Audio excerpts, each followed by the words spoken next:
Hello friends, today in this video I will show you how to install Realtek microphone drivers in Windows 11.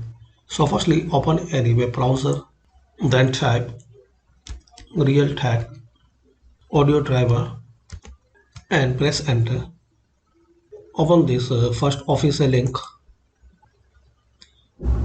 Now scroll down and download as your PC requirement like Windows 7, 32-bit, 8, 10, 11 and 64-bit on this one.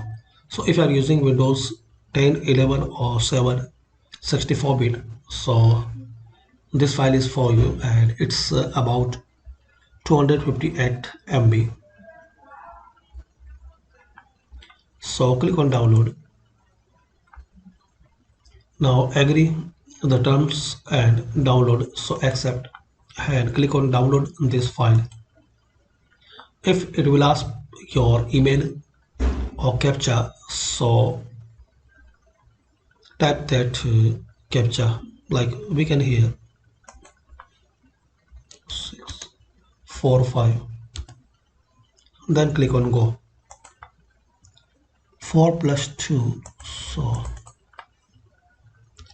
6 and click here.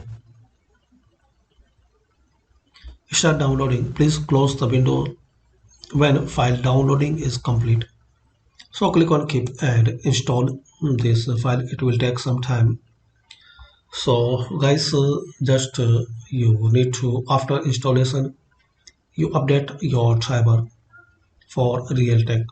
So like this guys, you can install Realtek microphone drivers in Windows 11. Thanks for watching. Please comment in this video useful for you or not.